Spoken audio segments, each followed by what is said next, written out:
My brother took out a $38,000 loan, nomming me as a guarantor, and then vanished without a trace. For months, I created chaos at home, setting up minor provocations and psychological traps to make him reveal his mistakes. But the final move was something no one expected. Hi, this is Arena of Revenge. Here you'll find exciting stories with gripping plots and vengeance. Follow us. I never thought my brother was capable of such a thing, but as it turns out, I was incredibly naive. It all started about a year ago, when he called and told me he wanted to start a small electronics repair business. It seemed like no big deal, but then he mentioned that the bank required a guarantor for a $38,000 loan. And then, like in the movies, he made it sound so convincing that I agreed. He said something like, "Don't worry, I'll pay you back every penny, I have everything under control." Like a complete fool, I signed the papers without even looking at the terms and conditions. At first, everything went relatively smoothly. I was even happy that I could help my brother, thinking it was just temporary financial difficulties, but then things started getting weird. The first thing that alerted me was the disappearance of all his personal accounts. No more conversations about money together, no reports, just silence. I tried calling and texting, but everything I got was something like, "Busy later." A couple of weeks later, I started receiving letters from the bank reminding me about the debt, and to be honest, I was a little freaked out. $38,000 isn't a small amount, especially when you thought your brother was keeping his word. I called him again, trying to figure out what was going on, and then he spun such a story that for a minute I actually believed it. The business had been delayed, he was having temporary problems, he'd definitely pay it back. And I almost believed it. Almost, because back then I didn't realize it was all just a theatrical performance. Then things escalated. The letters from the bank became more insistent, and my brother seemed to vanish into thin air. He didn't answer calls, messages, or emails. I began to realize the situation was becoming truly dangerous for me, because I was the official guarantor. The idea that I could be held responsible for this debt was truly terrifying, but I had a strange mixture of anger and determination. I started collecting all the evidence, screenshots of correspondence, letters, any documents where he himself admitted to taking out a loan, and that I had merely signed the papers at his request. And then the real hunt for the truth began. I knew I had no chance against him without facts and evidence, so I decided to proceed carefully to avoid leaving any loopholes for excuses. I started checking his bank transfers, local business records, everything I could find through open sources. Each new fact felt like a small victory, as if I were putting together pieces of a puzzle that would eventually reveal the whole picture. Surprisingly, a lot of interesting things emerged. It turns out he wasn't using the loan money for business at all, but for personal expenses, travel, purchases, all beautifully disguised as business expenses. This really infuriated me. I knew that if I simply went to the bank and said, "Hey, my brother took out a loan and I don't want to pay," no one would really believe me. I had to be clever. But while I was preparing my plan, I somehow had to live with this burden on my shoulders. Every time a letter arrived demanding payment, I felt something inside me twist. On the one hand, there was fear. On the other, growing anger and the desire to show my brother that this wouldn't go away. My life became like a thriller. Every new piece of evidence or fact was a step closer to the moment when I could restore justice. Meanwhile, I held on to my job, trying not to let anyone know what was going on, because everything was calm around me, while a storm raged inside. Sometimes I'd sit at home and review my correspondence, as if preparing for some epic revenge. And you know what's strangest? I think I even began to enjoy the process. Not from the fact that my brother had screwed me over, but from the feeling of control, that now I could manage the situation myself, rather than be a victim of circumstances. My head was spinning with ideas about how to carefully and quietly transfer responsibility for the loan back to him. This wasn't a spontaneous plan for revenge, but rather a coldly calculated move.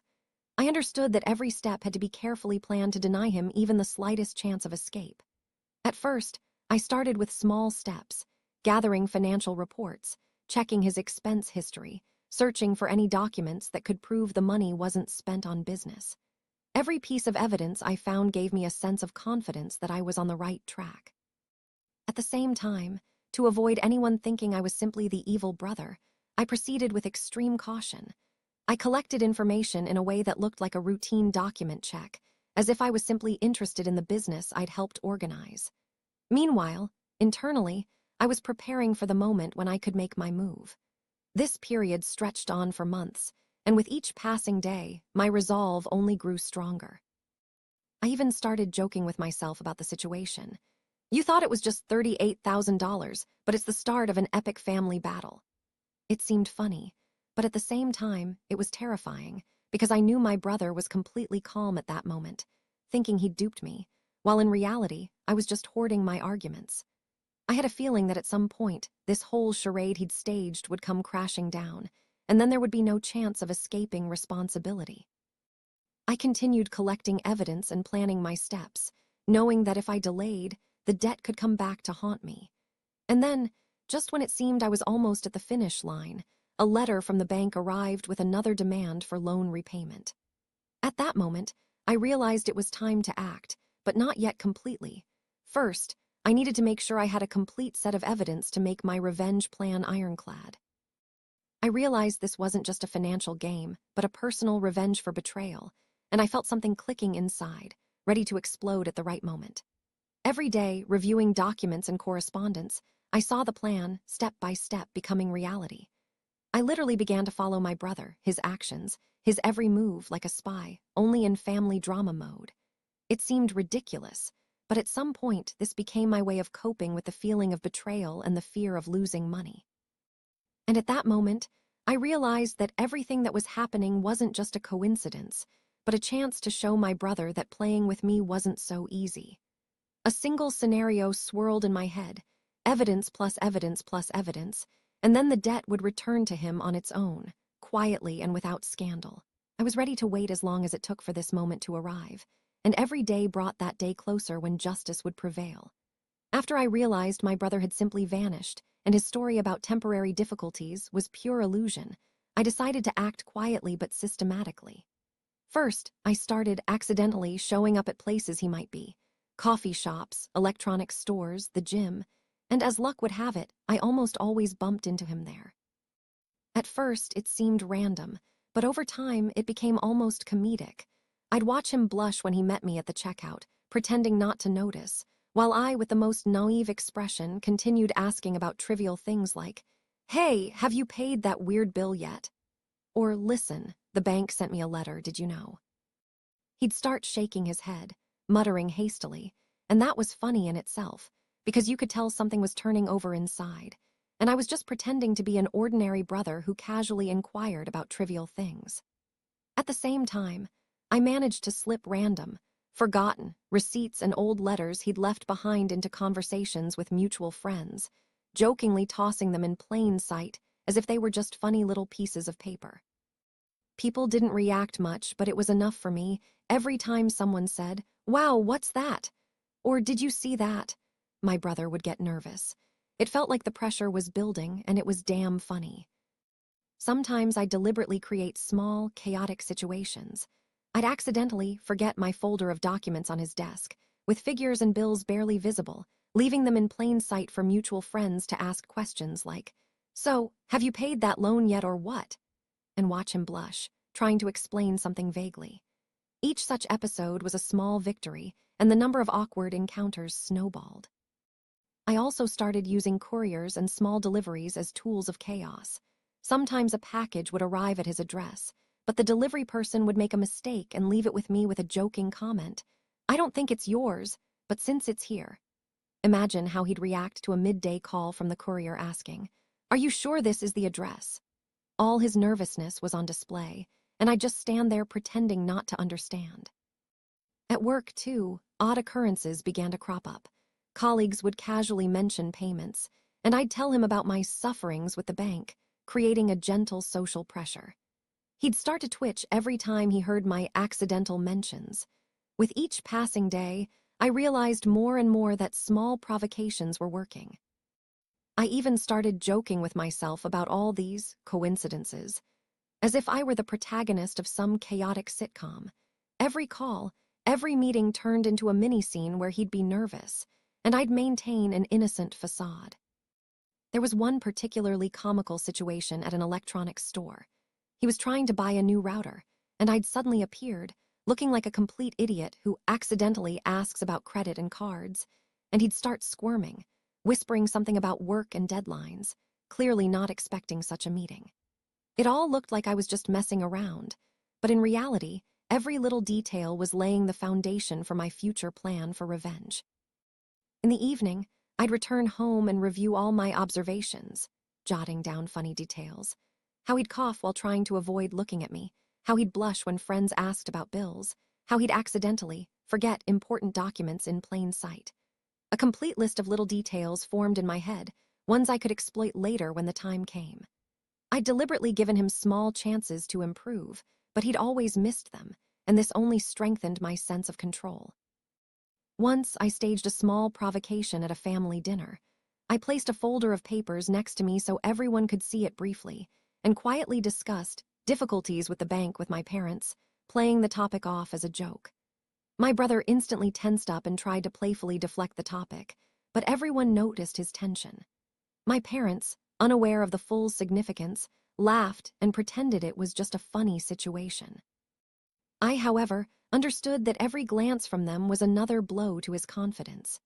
It was the first truly public moment of pressure, when small, chaotic episodes began to coalesce into a systemic picture, and my brother sensed that I had begun to act proactively, albeit unnoticed by everyone else. After dinner, I returned home, reviewed the entire day, and smiled. It seemed as if all the chaos I had created, these small, chance encounters, the couriers, the humorous mentions, and the family dinners, were small steps toward a grand revenge, gradually building, without him even realizing that soon he would be entirely responsible for the loan. Each day added new details, small provocations, awkward encounters, the chaos surrounding his life, all of it slowly but surely doing its job. I realized that patience and consistency were key, and that this part of the story about small, chaotic events and humorous, everyday details would be the foundation upon which the subsequent culmination of revenge would be built. This entire period was simultaneously humorous and tense.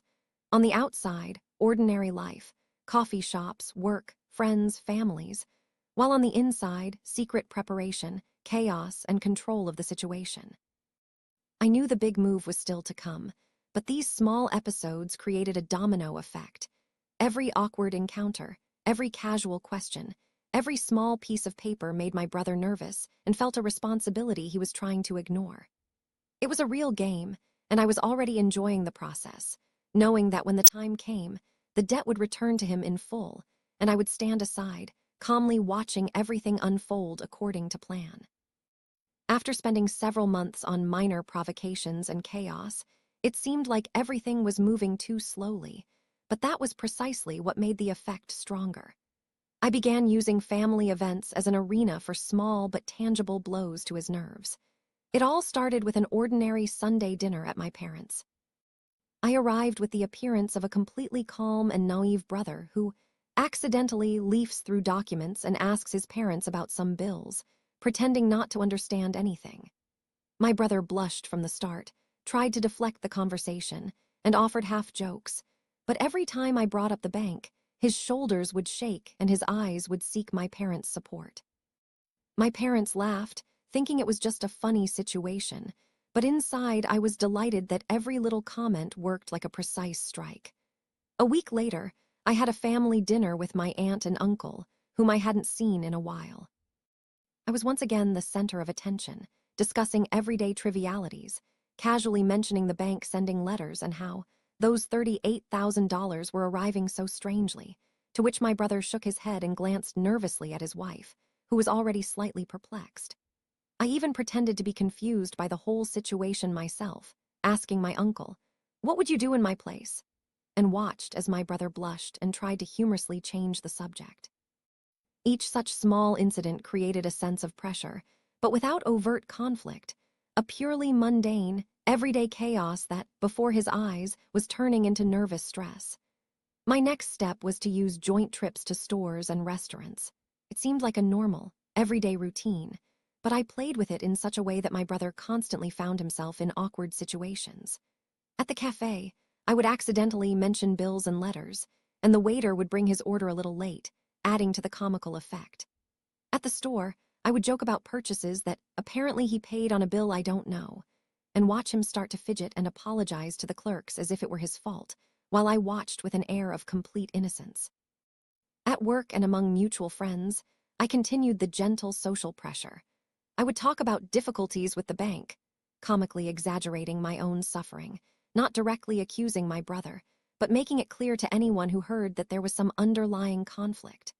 My brother tried his best to distance himself, but the more I played up each situation with humor and light drama, the more noticeable his irritation became.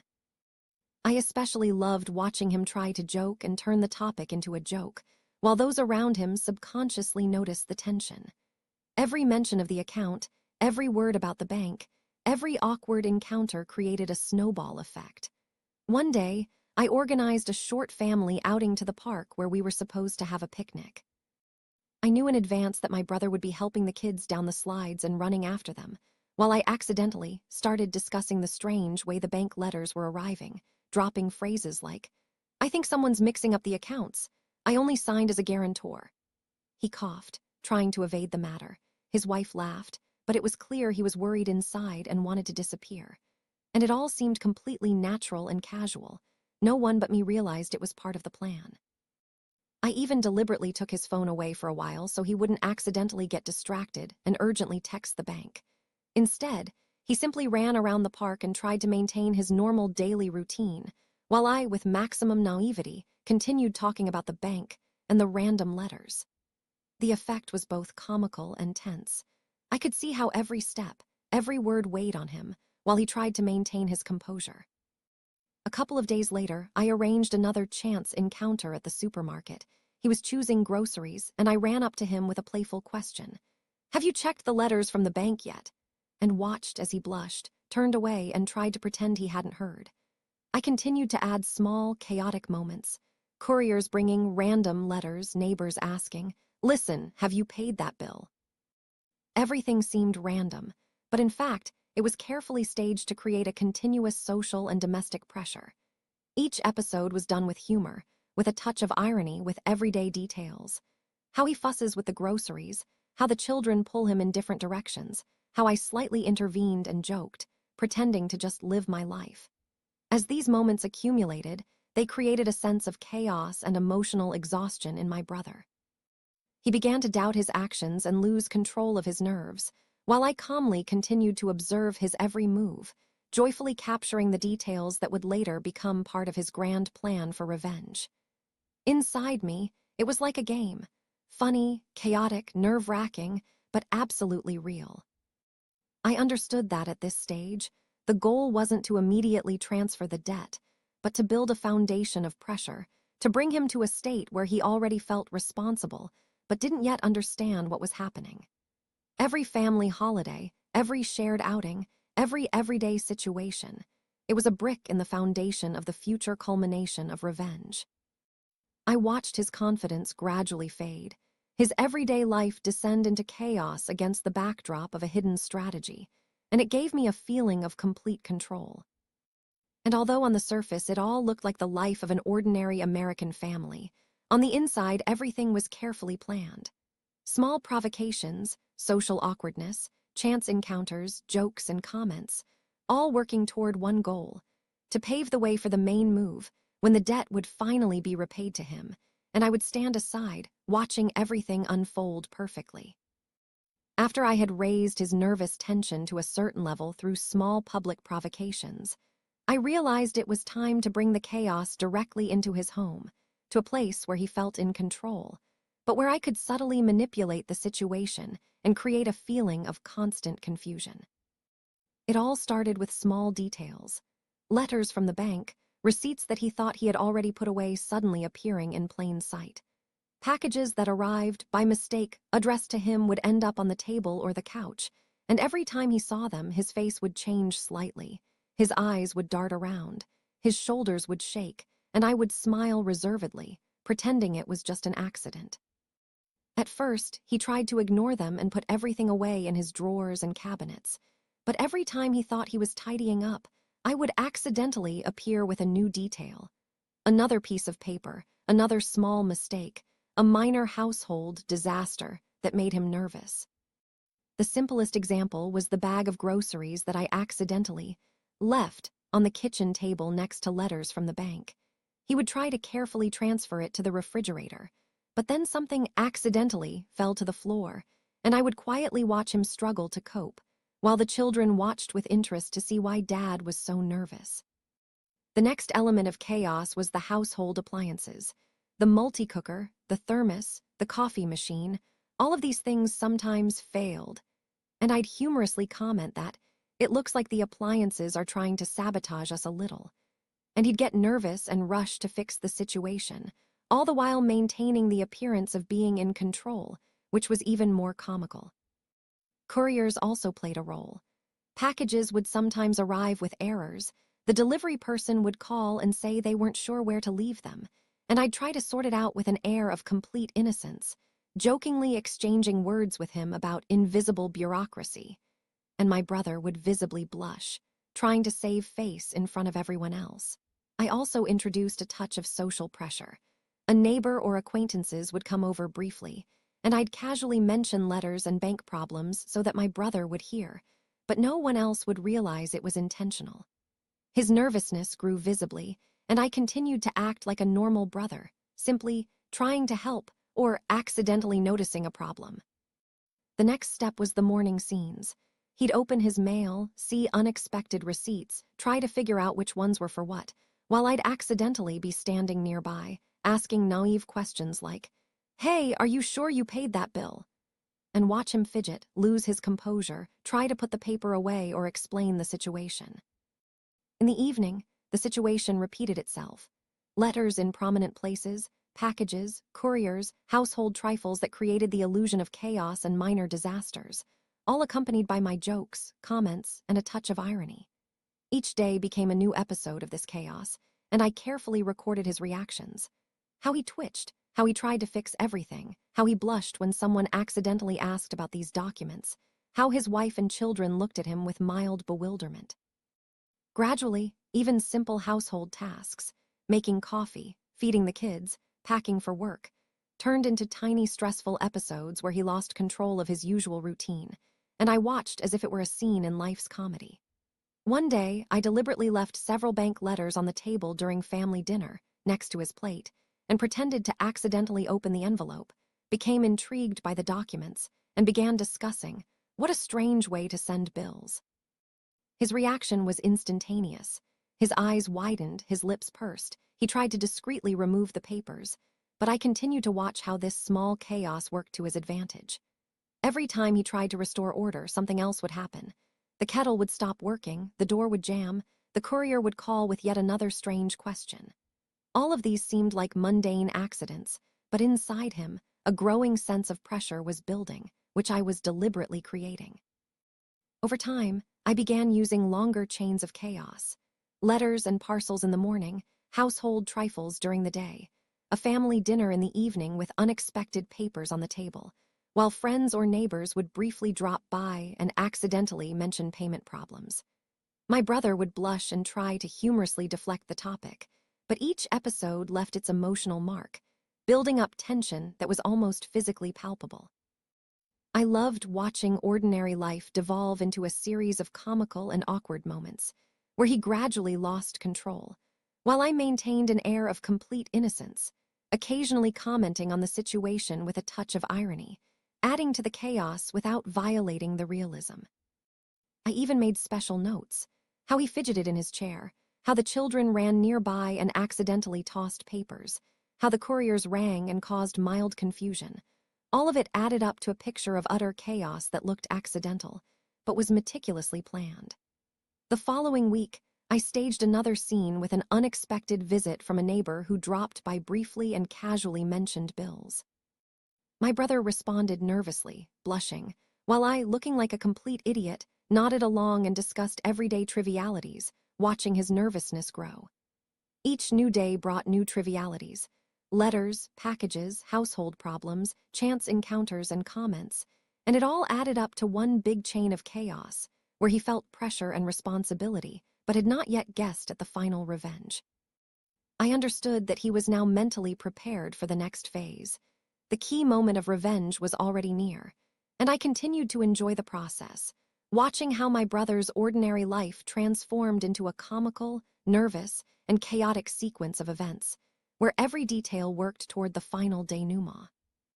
And although on the outside, everything looked like ordinary family life, inside the house, a carefully crafted system of chaos and pressure reigned, each episode transforming everyday situations into instruments of revenge, making it psychologically tangible, humorous, and absolutely real at the same time. After several weeks of chaos at home and petty public provocations, I realized it was time to take the game to the next level, to force him to make a mistake that would be impossible to hide or justify. I continued to leave letters and receipts in prominent places, packages that accidentally arrived addressed to him, couriers who called with minor questions, household trifles that broke at the right moment. All the while, I pretended to be a complete idiot, as if I was simply living my life and not noticing anything.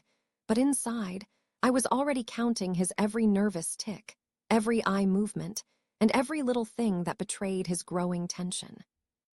I began using more subtle psychological techniques, casual questions about the bank and accounts, subtle jokes about his attentiveness, light irony about lost documents. None of these were direct accusations, but rather a gentle game that made him feel like he'd neglected or forgotten something, and gradually the guilt snowballed. I introduced elements of chaos into his work and public situations. During meetings with friends or neighbors, I'd casually discuss random bureaucratic problems he'd heard about, but no one else took them seriously, and he'd start blushing and fidgeting, trying to hide his awkwardness, which only increased his nervousness. The most interesting thing began when I noticed he began to reflect on even the smallest everyday details. A cup wouldn't be positioned correctly, a doorknob would be left open, and he'd begin to feel like it was his fault, although in reality, these were my premeditated details. One day, I staged this episode. We had gathered the whole family for dinner at my parents' house, and I carefully placed several letters from the bank in a prominent place next to his plate, pretending to simply look at the envelopes and laugh at the little bureaucratic oddities that happened to everyone. He noticed the letters, his eyes began to dart, his lips tightened, and he tried to brush them away, but I continued to speak playfully as if I were discussing someone else's bills, which made everyone laugh, while he blushed, lost confidence, and tried to hide his awkwardness. I could see how this petty scene was working against him. Every attempt to correct the situation only worsened the internal chaos. I continued to gently increase the pressure, leaving letters in unexpected places, throwing up minor household disasters, like a thermos or slow cooker that suddenly stopped working, and joking about them with a complete air of innocence, watching his patience melt. At work and among acquaintances, I again used unobtrusive comments. "Looks like someone forgot to pay the bill again. It's strange that these notifications keep coming." And he heard it, felt guilty, but no one but him realized that this was a deliberately orchestrated psychological game. Then I intensified the effect. One day, I accidentally left some letters in his car and arranged for him to find them before leaving for work, already a little upset about having forgotten his documents at home. I watched his face change, first mild panic, then a growing sense of responsibility and pressure, while I continued to sit next to him, feigning complete innocence. Each day turned into a series of small, chaotic events in which he exposed himself to those around him, at home, at work, among friends and family. I especially loved the moments when he tried to joke and distract, and those around him, without even understanding the reason, noticed his growing tension. He made mistakes, mixed up receipts, forgot small things, lost papers, began to explain to himself and others that I missed something. And I simply continued to observe and gently intervene with jokes and irony, without revealing that it was all part of a carefully planned strategy. The psychological game reached the point where he himself would start discussing his mistakes with friends and colleagues, trying to explain the situation to himself and others, unaware that this was precisely the culmination of my plan. He was openly displaying his incompetence and nervousness, while I appeared completely innocent and ordinary. One day, I deliberately arranged another chance meeting with relatives and neighbors, where I mentioned that these papers and receipts keep coming. It's strange that no one checks them. Trying to save face, my brother became agitated, leaned over to the papers, mixed them up, and everyone saw that he had lost control of the situation. I saw his eyes darting, his lips pursing, and his blushing, trying to explain something, but everything looked like it was just a mundane, funny, and awkward fuss, while in reality, he himself had fallen into the trap I had created. All these little details and chaos merged into one big episode. He made enough mistakes and nervous movements for me to use in the finale, but he still maintained the appearance that nothing had happened and that he himself had given in to the pressure of ordinary life. Each new day felt like a repeat, but with subtle variations. Letters, minor everyday disasters, jokes and comments, encounters with neighbors and friends that added a touch of social awkwardness, but everything seemed like ordinary life. By the end of part 5, I saw that the psychological pressure had reached its peak. He was confused, nervous, making mistakes himself, openly displaying weakness in front of others, and yet I remained on the sidelines, maintaining an innocent facade. Finally, the day came when everything I had built up over months would turn into one big everyday scene, where every envelope and every foolish courier would play its part. I knew I couldn't go straight to court, and I didn't want to, because my goal wasn't to make enemies in the courtroom, but to show him and his entourage that playing with other people's money was no joke. I wanted the whole spectacle to take place where he felt safe, at home and among his family, and to have it seem like a family affair, but with a clear note of humiliation for him, not something criminal. There were many little details I had to prepare in advance, and no one noticed. I carefully laid out copies of letters in prominent places, printed out screenshots of his empty promises, and put them in an inconspicuous envelope that I knew he would definitely see. I didn't want to ruin people's lives. I wanted to return what was truly mine and make him realize it. In the evening, a family gathering was planned at my parents', where everyone came. My aunt and uncle, a couple of old friends, his wife and children, my friends in short, that very tight circle where any awkward movement feels like a separate scene. I showed up with my usual, everything's fine, look, sat down, smiled, sipped wine, joked about the weather and the coffee machine that couldn't possibly last more than 2 years, and no one even suspected I was holding a key part up my sleeve. Before dinner, I discreetly placed several envelopes on the table, and they looked like regular mail, no strange seals, but beneath the transparent surface, you could see bank statements, reminder letters, printouts with amounts that looked foreign until everyone took a closer look. I let the envelopes lie in plain sight, and it worked better than any loud scandal. People started paying attention, but slowly, at first playfully, then with mild curiosity, and he already sensed that something was wrong. The conversations revolved around trivialities, the latest TV series, how the kids were growing up, but my remarks carefully led the way to financial trivia. I wonder why they keep sending letters like that. How can you not check all this? And I said this not with accusation, but with surprise and humor, as if I genuinely couldn't understand how someone could have so stupidly let everything go. His face changed, his lips began to tremble, he softened his voice, tried to mumble something, but the main benefit was that those around him saw his reaction, and that was enough, because unlike the cold presentation of documents at the bank, there was a social component here. Laughter, jokes, mild bewilderment, and all of this came together to create a picture in which responsibility seemed to have arrived on its own. I kept my cool. No shouting, no threats, no prove it. Just casual remarks, casual questions, and a touch of sarcasm, and every time he tried to veer off topic, I brought the conversation back, gently, naturally, and with a smile. At one point, I raised a toast, and it was my little gimmick. I talked about honesty, about trust in family, about the importance of not promising what you can't keep. And in a casual joke, I mentioned a sum that almost brought silence to the room, $38,000, a figure that had previously seemed abstract in bank documents, now lying on the table like a subject of family discussion, and people noticed. He tried to laugh back, but it was forced. His wife looked in his direction, her eyes softly cold, and I saw his confidence crack, as if a glass marble were breaking from within. Then I carefully handed one of the envelopes to him and uttered a simple phrase, without accusations or pathos. Maybe we should sort this out while it's all here and nearby. And it worked better than any rude outburst. His fingers trembled.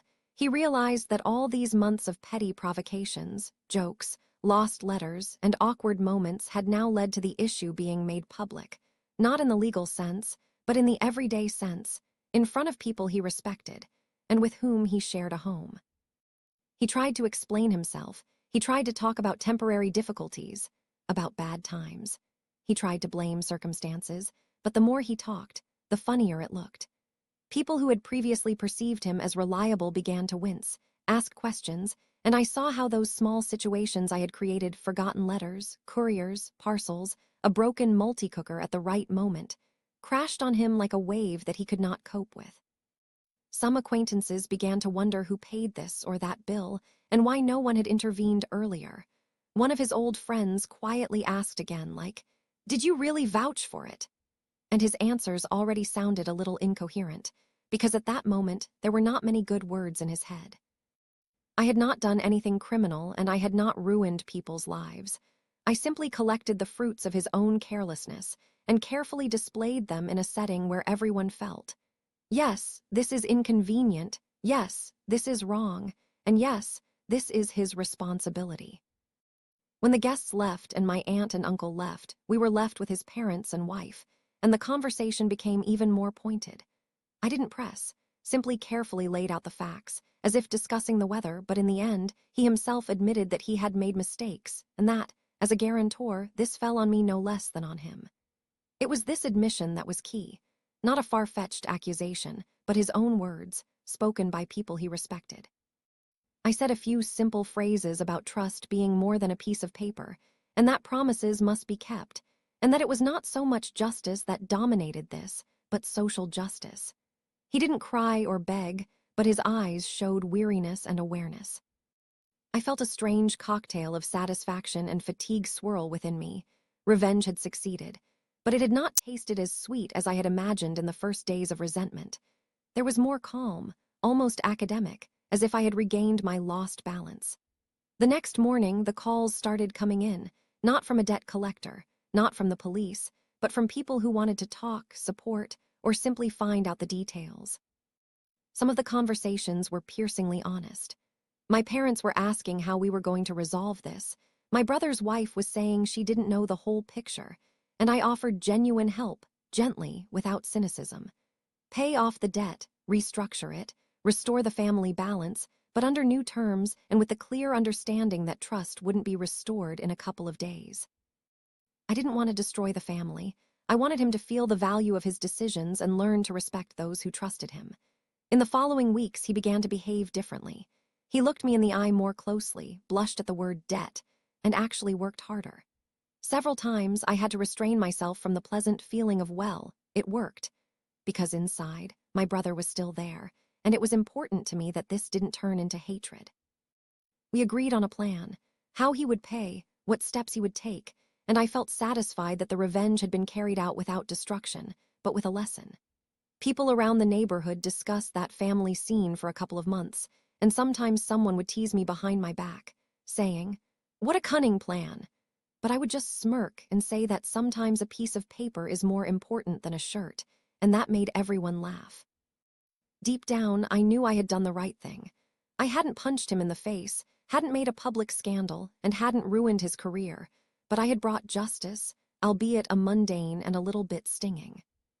The revenge had ended not with a scream or a bang, but quietly, like a closed door after a long conversation, and that was exactly what I needed.